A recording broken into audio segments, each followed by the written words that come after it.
Yeah, yeah. Fresh out the cell with a plan and a boo. Ain't clip beeping, but my heart's beating for you. Let's go. Met her on a prison pen pal site. She said you cute even in that orange light. Now I'm home and I'm free, kinda on probation. She picked me up in a Prius, pure elation. Got a teardrop tat and a heart full of dreams. She brought cupcakes and some government cheese. I said, girl, you a snack, maybe even a feast. She said, you just hungry cause you live with the beast. Love after lockup, wild and free. Got no keys, but she got the key to me. From yard time to FaceTime, look at us glow. From prison phone calls to reality show. Love after lockup, we don't play.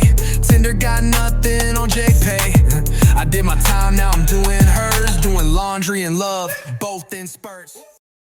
Hello and welcome back to another episode of Love After Lockup Lockdown, where we are covering Season 2, Episode 17. As always, you can find us in our Facebook group at Love After Lockup Lockdown or on Instagram at LALU Lockdown. I'm Jennifer. And I'm Lisa. This week we are covering Season Episode 17, Risks and Regulations. This is an episode of Life After Lockup. Lisa, how are you? I'm doing pretty good. How are you? Fantastic. So, because we're always talking about me, I have a story to tell you. So, this one's kind of cute. So, for about 5 or 6 days now, we've decided that we are walking the dogs every day, and I don't know why. We just started doing it. So now we are in the evening, and the dogs are loving it. And we always bring our bags to pick up if they go to the bathroom, and the bandit or Jack, one of them stopped to go to the bathroom on someone's lawn, and Dave was picking it up, and a lady opens the door and she's like, hey, and Dave's like immediately like, we're picking it up, and she's like, no, I was gonna tell you, just you can, after, so you don't have to carry the bag, just put it in my garbage can. And then she's like showing us her dog and stuff, and we're like, oh, okay. And it was so cute, and she was like elderly, and she's like showing us the dog. She's like, whenever you walk by here, you can always use my garbage can. And I was like, wow, that's really nice. Like, usually people aren't like that. She's probably lonely. But yeah, but we're immediately like thinking we were getting yelled at. You know, you can't help where your dog goes to the bathroom, but we do always like pick it up. So I mean, and people definitely don't. But it was so cute, and she had like this little tiny dog, and she wanted our dogs to come up there, but like we know Bandit's not nice. So Yeah. immediately he's like growling, and I'm like, yeah, no, we're like, he's not nice. So it was super cute. This week we start off with Megan, Michael, and Sarah storms out of the store and yells at Michael over the phone. And this is a very short scene to open the show. Yeah. She tells him he's fucked up everything. Well, that's what he does. That's what he's good at. But she just tells him she's done, and he's like, oh, okay. Yeah, he waited to call his wife and the mother of his kids to be with Megan because that's what's more important, right? Apparently.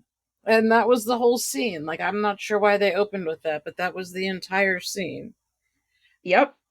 Next, we cut over to Scott and Lizzie, and Jasmine is bringing Lizzie some Mexican food. Mm-hmm.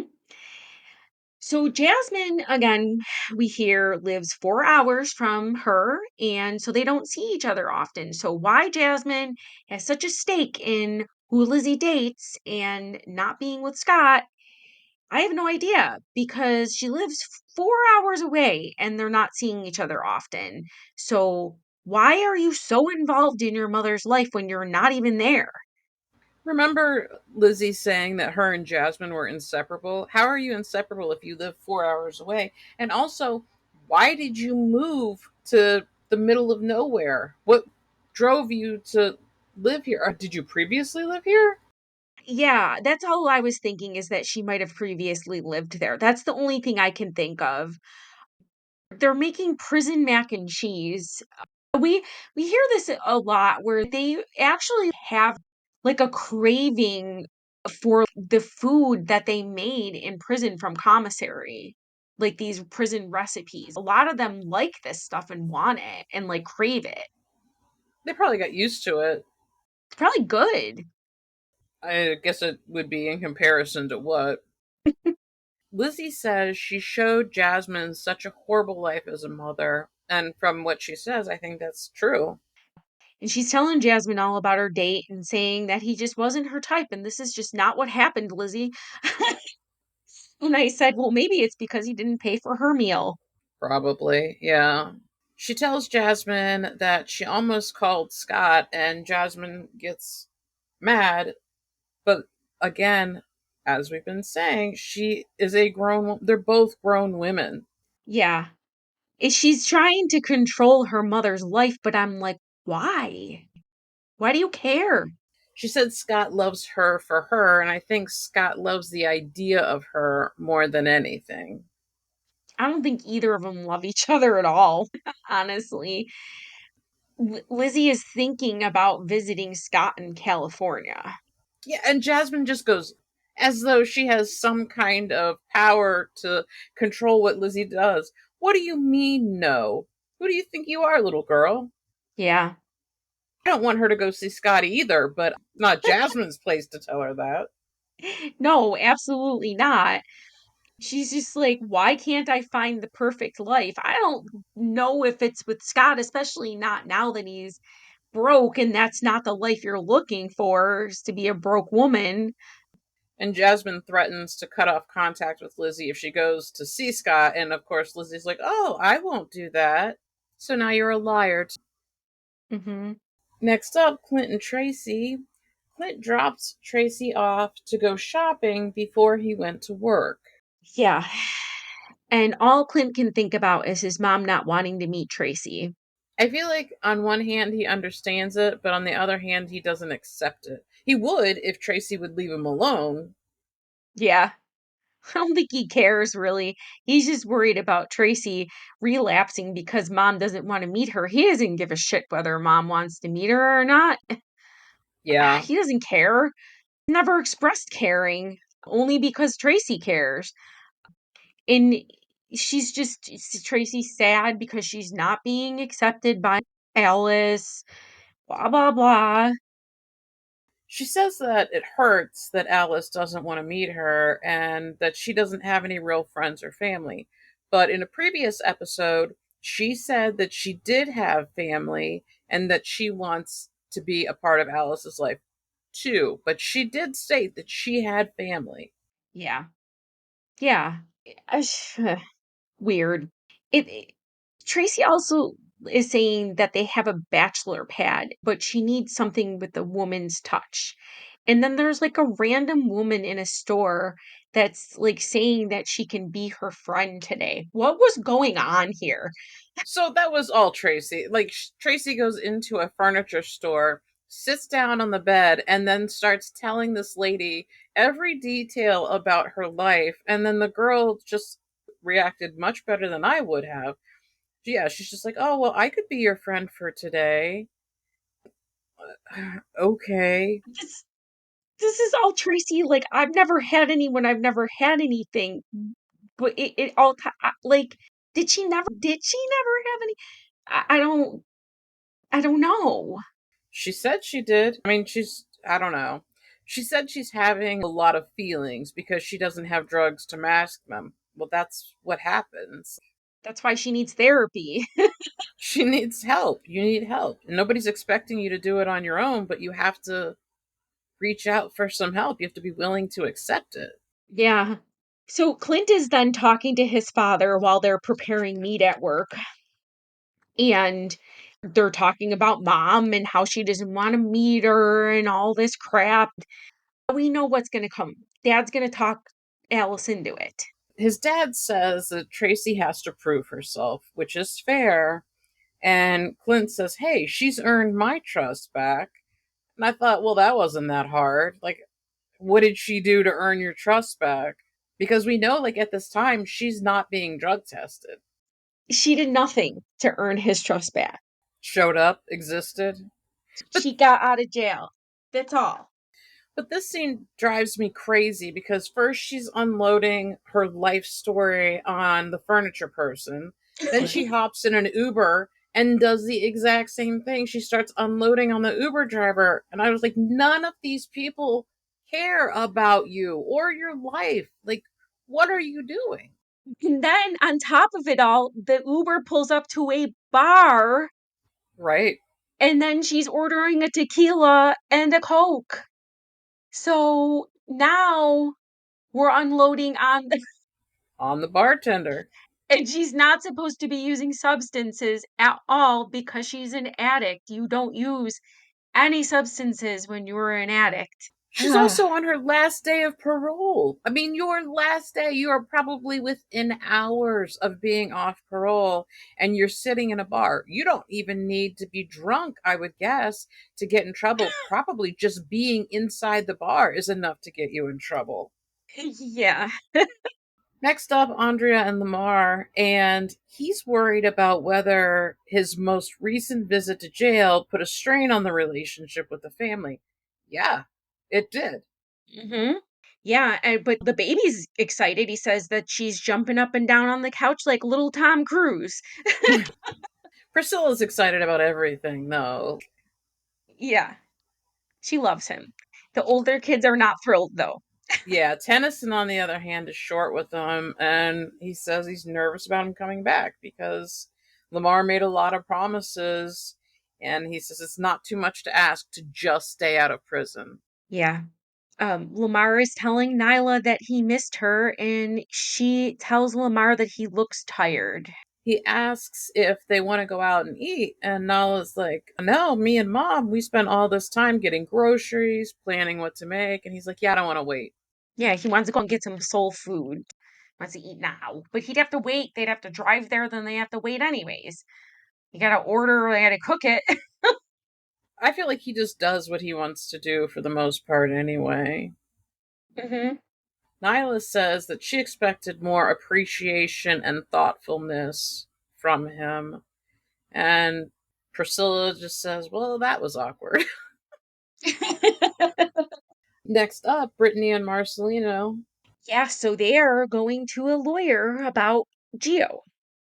And Brittany says that she's very nervous because they are basically fighting for some sort of official custody for her of Geo. Now, what I feel is going on here is that Marcelino would like full custody of him, and Brittany is like looking for 50%.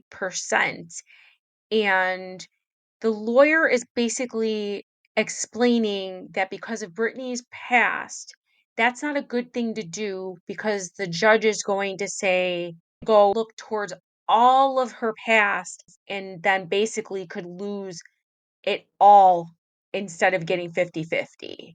Well, yeah, the attorney wants to bring Tito in to come to an Yeah. agreement because he's Yeah. concerned about how she's going to look on paper, which is fair. Yeah. They want to do it behind the scenes because if they fight instead of trying to come to a tentative agreement behind the scenes, I mean, it's just not going to go well. But Tito has a past too. Let's not forget about that. Tito does have a past too, but he's had and raised Geo while she was in jail. Now, I don't know about that because she mentioned earlier in a different, I think in season one, or maybe Yeah. season two, but she mentioned that Geo went to Alaska for a period of time Oh to be yeah, with yeah, her yeah. dad. So I don't think that Tito had him the entire time. She points out Yeah. here that the way that Tito got custody from her was he filed for full custody and sent the paperwork to an old address, and she Yeah. never knew she had court. That's true. Okay, yeah. So that I forgot about that part. So yeah, so that was the underhanded thing that he did that he did yeah. While she was in jail, he sent it to an old address so she couldn't fight back on it at all and he wound up with full custody.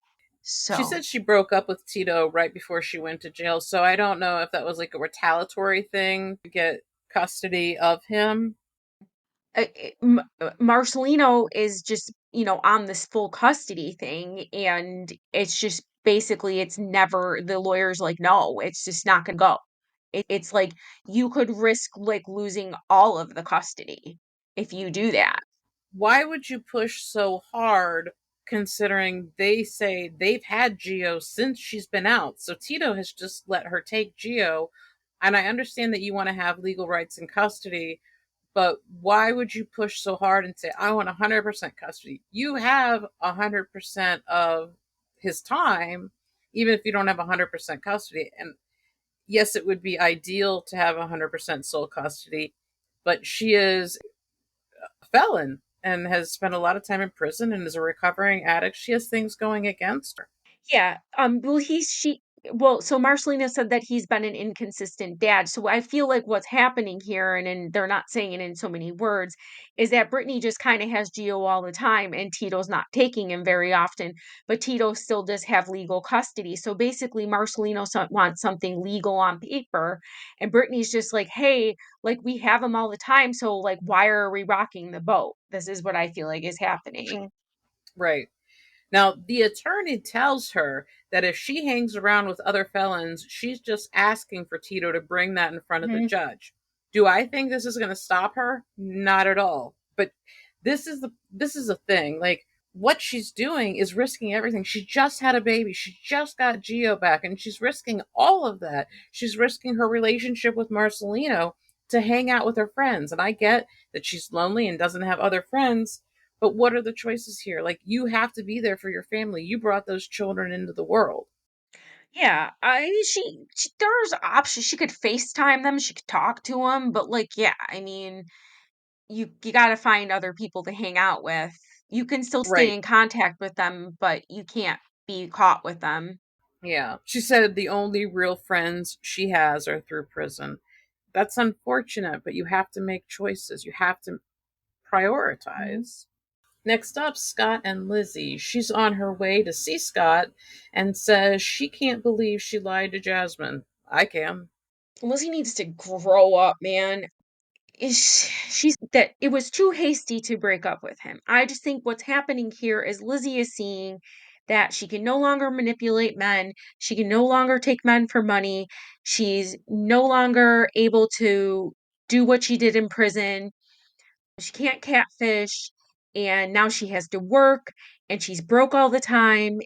She does know that Scott will always find money and always provide for her and give her what she wants. So this is what she's doing. It's not that she loves him. It's not that she wants him. It's not that she misses him. Life is getting real and she doesn't like it. She says that she thinks she's doing the right thing, even though he doesn't know she's coming. She doesn't think she's doing the right thing for him. She thinks she's doing the right thing for her. He Yeah. probably paid out what he promised her and then was like, that's it. I'm tapped out. I don't have anything else. Yep. And her PO gave her travel vouchers to go see him, by the way. What a mess. She says she doesn't know if he still loves her. Well, of course he does. And if that's what we call love. Back to Clint and Tracie, and his dad calls and says he's convinced Alice to meet Tracie. This couldn't go wrong. Yeah. No. Um, so I whatever. What do you have to say about this? So his dad says, come to lunch tomorrow and, they can meet each other and we'll see how it goes. And Yeah, and Clint Clint is comes home. Go ahead. yeah, he's so excited to tell Tracie and it's wedding night because he can't find her. Yeah, he gets home and she's not there. He says he can't reach her because apparently her phone is broken. Again, all over again. Can't find her. Her phone's broke. She's got the rental car. But like, let's keep in mind that he dropped her off before he went to work. And now not only is he off work, but he's back home. It's 11:10 p.m. and she's not home. Like, we're supposed to believe she didn't have a drink. How long did she sit in that bar for? Yeah. He says Tracie is an addict and always will be. You think he just wants a normal, peaceful, trouble free life. Well, gee, Clint, Maybe choose a different mate. you made the worst decision on the person to do that with. It was just crazy. Like, She walks in there, orders the drink, and then tells the bartender she's on parole and isn't allowed to drink.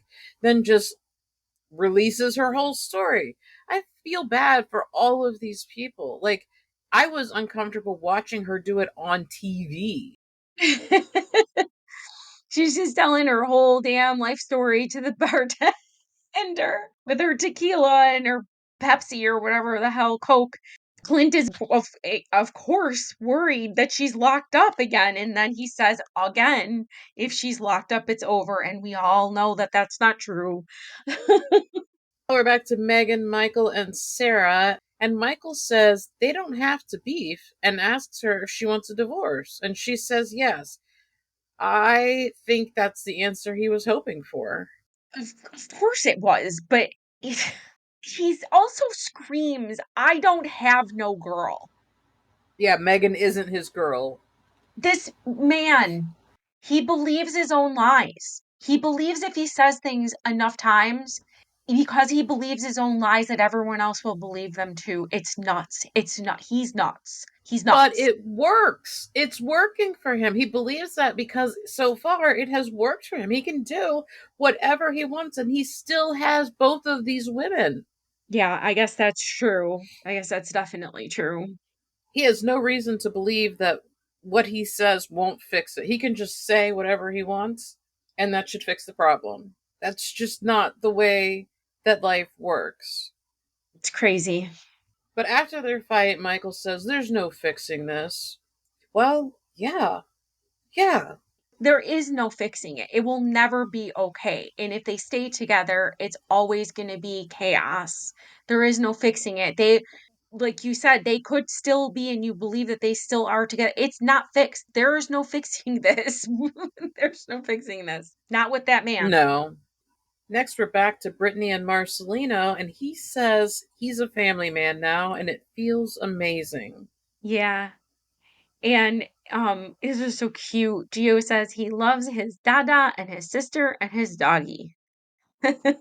Then we go right back to Clint and Tracie, and he's very stressed, and she walks through the door. So she finally comes home. Yeah, and she's just like, "What the fuck are you yelling at me for?" Why would he not yell at you? And then It's she says, I 11 almost had her. Yeah. And why would he not like be terrified? He's like, I almost had a relapse today. Okay, you just said, why are you yelling at me? And then you say in the next breath, I almost had a relapse today. I almost had a drink. But she did drink. She did. She literally drank. I think she did. I don't think she went there, ordered it, and never drank. I think she drank it. No, she drank. She said that she thought she would be happy at the bar, but she's not thirsty for alcohol anymore. That was a weird thing to say. I don't know. But he asks She's her so why full of she it. didn't get a hold of him, and she's like, because you bitch all the time. She said she's sick of him watching over her and that she's ready to be a free woman. No, you're not. You need to No, be babysat, clearly. Everyone's got to watch over you or you do the wrong things. it didn't take much. You know what I mean? For her to No, go way off. But he does tell her, he says that he trusts her, but not 100%. I wouldn't trust her. No. So he does tell her the good news and that mom is going to have brunch with him tomorrow. So she got her wish. She got what she wanted. Mhm. Back to Brittany and Marcelino, and they discuss Tito and everything that the lawyer said. Yeah. So, yeah, basically, Marcelino says, well, that was like a lot. And Brittany's like, basically, why start a fight with Tito when he's basically not been a part of the picture lately? And why stir stuff up? Like, what, like how I just said, like, why start stuff? They already kind of have him all the time. And we find out now, which I was a little bit shocked, I did not know, that she did have two other children that she lost to adoption because she was incarcerated. So Right. she and that's really sad. And she's scared Yeah. to lose Geo. So she doesn't Which want makes to take the sense. chance. It's not worth it. Yeah. She's worried that the kids that went up for adoption could feel like she didn't want them. And she wants to make sure that they know that that's not the case. Yeah. She says she dreams about seeing them again someday. Now, through this whole thing, though, Marcelino acts like it's a Brittany Marcelino versus Tito thing. Like this is some war that they have to win. They have to outdo Tito. Yeah, I hope it's not a financial thing, which is what I was thinking the whole time. Because I mean, Tito looks like he's probably pretty well off. I just hope it's not financial. I don't think Brittany cares, but Marcelino might. Because if they do have custody of Gio, that would mean that Tito would have to pay child support. Yeah, they don't seem to be hurting for money, though. No. Marcelino says he wishes someone would have taken him out of his home because of his dad. And he gets pretty Yeah. emotional over it. But a lot of that emotion seems to be anger. Like that seems to be how it's coming out. Yeah. She doesn't even want to take Gio from Tito completely. She doesn't even have a desire to do that in any way. It's just Marcelino. She just has no Right. reason to. She just says the solution is to get now. Or Marcelino wants to talk to Tito man to man. I think that's a terrible idea. It's a horrible idea. Hmm. And Brittany says no. She's like, that's not the play here. She says she knows him. Let me talk to him. Yeah, that's the best way to do it, too. Hmm. Back to Andrea and Lamar, and they're out to eat, and she says her kids have never eaten soul food. I don't know if this is because they live in Utah and there aren't a tremendous amount of soul food restaurants there. You think? I'm going to say that the soul food market's not huge in Utah on the Mormon spectrum. With their one black friend. She's the only Black Mormon in the history of Black Mormons in Utah. I don't see there being soul food restaurants. I wouldn't think that was a hot seller in Utah. No. But like he orders a bunch of food, which whatever. Then he loudly announces that he was in prison, and Niall is like, "Oh my god, she's so embarrassed." These people are so proud of their pasts. It's insane. I would not be sharing that with everyone. Like, who do you tell? You tell your landlord, you tell your job, you tell, like, who else do you have to tell? The bartender, the Uber driver, the gas station secretary, the 7-Eleven clerk, the lady at the furniture store, the jewelry counter salesperson, the person at the florist. Did we miss anyone? I'm telling you, I would tell nobody. I'm sure there will be many more to come. I'm sure. Andrea wants the whole family to be whole again. Heard this from Andrea 5 gazillion times. Yeah, she acts like her, Tennyson, Nyla, and Priscilla aren't whole, that they have to have Lamar to be whole. And I kind of feel like that's a little gross. Like, why aren't your kids, like, why can't Enough. that family be enough for you? Yeah. Nyla says you scared us, and she says that you owe us an apology for leaving us. He doesn't apologize, though. I was just gonna say he's not going to. Yeah, which kind of surprised me. I I thought he would, to be real honest with you. No. I don't know. Tennyson says there are trust issues now, and Lamar should be mature enough to know that he hurt them. Tennyson is so wise beyond his years, and I feel like every time Tennyson comes on, we're going to be like, Tennyson is so great. Yeah, Tennyson was like the circle of trust, just like Meet the Parents, and he was like Robert De Niro all over that. He pissed me off. I'll be real honest, because he says Yeah. he had no excuse for going back to jail. That's fair. That's an okay thing to say. But then he says, but I stepped up to this family when a lot of men wouldn't.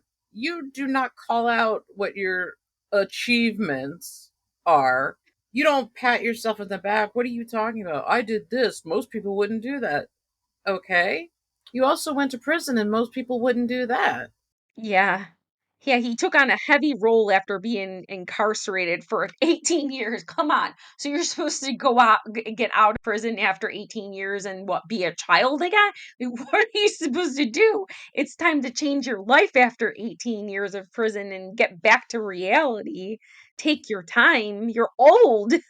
He did take on a lot of responsibility, but he knew what that responsibility was from the very beginning, and going back to prison Yeah. is not very responsible. Yeah. Yeah. And Nyla doesn't trust Lamar yet, and Andrea is basically like, we'll go back to Utah.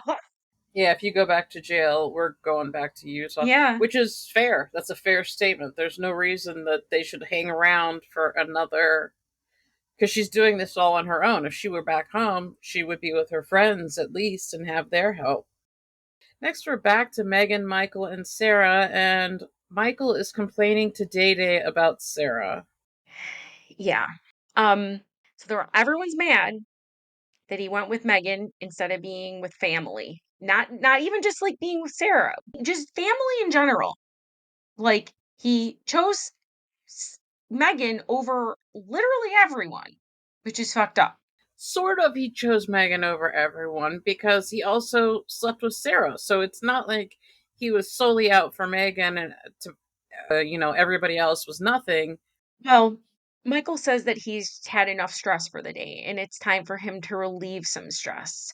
And then they show him going with Megan and they're going to a hotel. He's so gross. She's so Yes, gross. he's She's gross. Yeah, disgusting. yeah. And so Megan picks up Michael and His mom is not happy about it. But he tells her that his PO said he could be out till 7 o'clock. yes. And this is where I got super pissed because basically Day Day's talking to Megan and she asks her to bring Michael back by 7. So now, after all this fighting and all this being pissed and all this defending Sarah, now they're basically condoning him being with Megan and they're being just like, as long as you bring him back by 7. I didn't get that at all. I got that Day Day was very pissed, and she's like, "You best have him home by 7 o'clock." So I Yeah, didn't get it was I any don't know. condoning of what was happening. There was just nothing she could do about it. Yeah, I guess so. Megan asks him how it went, and he says he can't have a civilized conversation with Sarah. You can't believe anything he says. I mean, yes, that's true now, but why? Because you cheated on her. Like, you're the reason you can't have a civilized conversation. Sarah didn't do anything wrong. Yeah. So Megan, being as gross as she is, says they're going to pick up where they left off. Or he's just like, "Are you gonna hop in the shower with me?" And Megan's concerned about him getting the ankle monitor wet. And then Megan's like being gross again and says that he's sensual. And I'm just like barfing all the way through this whole scene. I don't get it. He asks her how she went without sex while he was locked up, and Oh, oh, she says he doesn't have a right to be concerned. that's a true statement. It's like the truest thing Megan said. Yeah. And she's disgusting. Like, she says that despite what he put her through, she can't wait to be with him again. Hmm. We find out the reason Day Day is so hung up on him coming home on time because they only have 30 minutes. He went to the hotel, like, again, Oh man. cutting it so close. And think about what he would put his mom through, what he put Day Day through, what he would put Sarah and Aviana and the baby through because he wants to get laid. He said even like work 30 it's just gross. Is gross. That's where we end it. Who is your VIP for this episode? I guess I'm gonna go with Alice because she actually gave in and is gonna go through with meeting Tracie for some reason.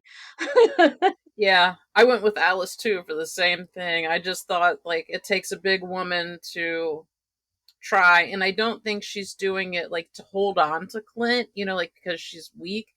I feel like his because she did stand her ground, and there's a lot to be said for that. But her husband comes and says, "Hey, this is the situation. Let's at least try it." It's the husband. Yeah. Oh, 100%. Hmm. And your POS? I'm going to go with Michael this time around. I have to. Yeah, I think I'm still tied between Michael and Megan. They both suck. They both suck so bad. So that's about it for this week's episode. If you enjoyed the podcast, head over to Apple or Spotify to rate and review. If you'd like to continue the conversation, join our group on Facebook at Love After Lockup Locked Down. Listen every Wednesday wherever you find your podcasts and keep those notifications on to be the first to catch bonus episodes. And in the meantime, don't fall in love. And don't get locked up. First date at Walmart, keeping it low. Told the clerk, don't judge me, I'm on parole. I brought roses, okay, 1 rose from a gas station. She said, oh babe, now that's validation. We be vibing in a halfway suite. Microwave dinners, romance elite. She my ride or die, she brought me a phone. Even snuck it in once, pre-release song. She hold me down like a key-o with charm. Except she don't mace me or twist my arm. We write vows in Sharpie on my court docs. Judge said no contact, but we beat the clocks.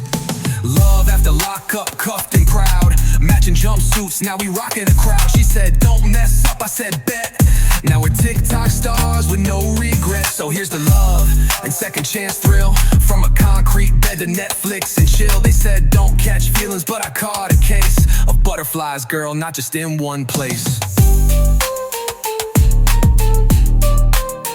Ankle monitor beep.